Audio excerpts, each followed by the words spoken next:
السلام عليكم ورحمة الله تعالى وبركاته. متابعي قناة أذواق معلومات ونصائح، يا ربي تكونوا في أحسن الأحوال وبصحة جيدة وبالتوفيق والنجاح لجميع الممتحنين إن شاء الله، والله يفرحكم بوليداتكم يا رب. فيديو اليوم إن شاء الله. صراحة هذا الفيديو كنت غنقدمه تشوفوه قبل، ولكن شاءت الظروف أن الآن يلا غادي إن شاء الله نقدمه لكم. المهم فيديو مهم جدا. هو صراحة راه طيلة العام ماشي غير وقت الامتحان، ولكن لا بأس. المهم غادي نقدم لكم، كنت قدمت لكم عصائر على تنشيط الذاكرة والتقوية ديالها، ولكن الان ان شاء الله غنقدم لكم العصير صراحة مهم كيف قلت لكم. هذا راه طول السنة، الصغار الكبار المتمدرسين غير المتمدرسين، كينشط الذاكرة كيقويها، النسيان حتى النسيان اللي عنده مشكل ديال النسيان صراحة مفيد جدا. هذا العصير بسيط وغني. ان شاء الله تابعوا معايا الفيديو حتى الاخير باش ان شاء الله تستافدوا منه وتبقاو دائما تداوموا عليه لكم ولوليداتكم. مشروبات اللي كيوصيو بها الاطباء وكتساعد في تنشيط الذاكره. والان كاين واحد الفاكهه صراحه اللي هي التوت البري بالاشكال ديالو. هذاك التوت البري بقاو تعملوا عصائر، راه صراحه مفيد حتى الاطباء تيقولوا انه مفيد حتى لصحاب الزهايمر. كينشط الذاكره بواحد الشكل كبير هذاك التوت البري في الالوان الازرق الاحمر. بالنسبه ايضا كاين مشروب اللي كيهدئ الاعصاب وكيخلي التلاميذ انهم يركزوا. كاين اللويزه، مشروب ديال اللويزه مع سكنجبير الطري، ممتاز ساهل. كنحكو سكنجبير غير القليل منه وكنضعوا في واحد الكاس، نضيفوا ليه وريقات ديال اللويزه والماء مغلى ونخليوه واحد 10 دقائق 15 دقيقه ونصفيه ونعطيو لهم يشربوه. مفيد جدا للاعصاب والذاكره. ايضا نركزوا بزاف هذه الفتره على عصير البرتقال. عصير البرتقال صراحه راه ممتاز، معروف كتعرفوا انه غني فيتامين سي، مفيد للذاكره. وكاين حتى هاد الفواكه اللي كاينه دابا نحاولوا ندخلوا معها المكسرات، لان انا جايه لكم الفيديو راه المكسرات وخاصه القرقاع، الجوز واللوز، هادو راه مفيدين. وان شاء الله غنبدا على بركه الله. غنحتاج ليه كما كتشوفوا معايا هنايا الجوز اللي هو القرقاع واللوز. شو سبحان الله العظيم ان خلق الله على شكل الدماغ. هاد الجوز بهذا الشكل مفيد جدا. وغنحتاج الزبيب، صراحه الزبيب الاسود، العنب مجفف راه قيمه غذائيه عاليه جدا، والتمر ولا نعوضوه بالشريحه والتين المجفف. وعندي هنايا واحد الكاس ديال عصير برتقال وكاس ديال الماء، وغنضيف واحد المعلقه صغيره فقط ديال العسل الحر في اخر مرحله. يمكن نكتفيو غير بالحلاوه ديال التمر والزبيب بلا ما نضيفوش العصير.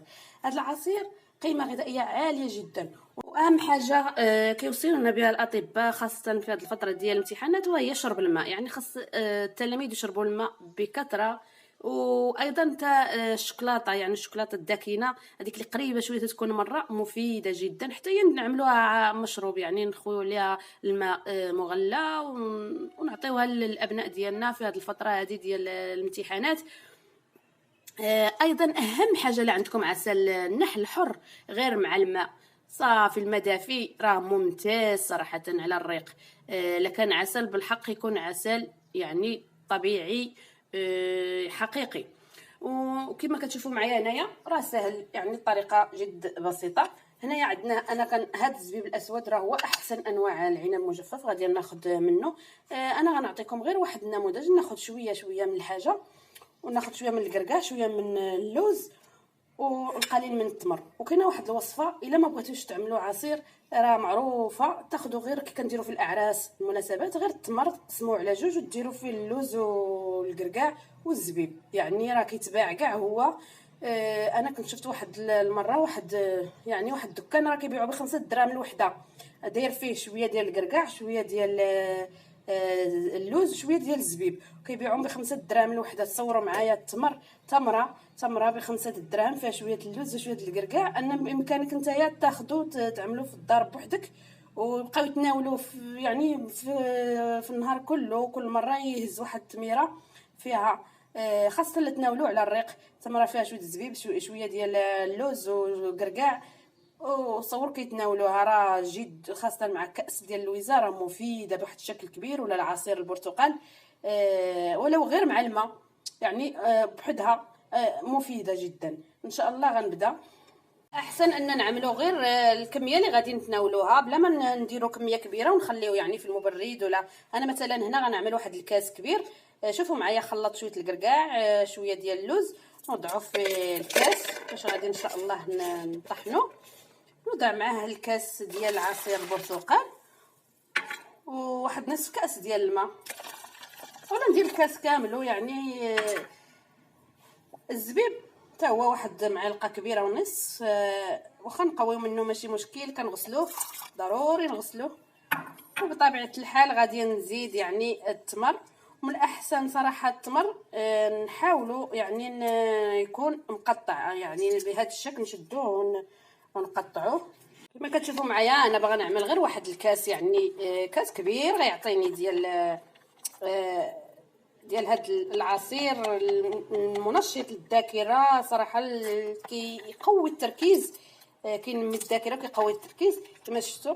ها هو. يمكن الا ما بغيتوش عصير برتقال نكتفيو غير بالماء صافي. غنخليه شويه، واحد شويه بحال قلنا مرطب، يترطب ليا هنايا واحد 5 دقائق وغادي نطحنو. الا بغينا نضيفو الشريحه حتى هي نضيفوها. وهذا هو العصير بعد ما طحنته. شوفوا معايا شكله صراحه كيجي ممتاز. انا ان شاء الله نوري لكم. شوفوا معايا الشكل ديالو، كيجي بحال درنا فيه الحليب، هو راه ما فيش الحليب صراحه. هذا العصير اش غنقول لكم، والله العظيم راه مقوي. ولما بغيتوش ديروا يعني البرتقال اكتفيوا غير بالماء، ولكن بقاو تواظبوا عليه. عصير جد مقوي للذاكره ومفيد للمرضى الزهايمر، ومفيد جدا اللي عنده مشكل اللي كينسى بزاف. صراحه نتمنى ان هذا العصير ينال اعجابكم، تعطيه وليداتكم في هذه الفتره خاصه ديال الامتحانات. هذا العصير صراحه انا ما كنستغناش عليه، كيعجبني بزاف. وان شاء الله يا ربي نكون يعني قدمت لكم شي حاجه اللي غتفيدكم. صوره الشرح، انا نشرح لك صدرك، ونقراو يعني الادعيه، ونصليو ونواظبوا على الصلاه ديالنا، ونطلبوا الله سبحانه وتعالى، ونولي يقدر يقيم الليل يقيمو، ويعني باش الله سبحانه وتعالى يستجب لنا الدعاء ديالنا وينجحوا وليداتنا. والله يفرح الجميع يا ربي، يفرح جميع الاسر المسلمه بابناء ديالها بالنجاح والتوفيق للجميع.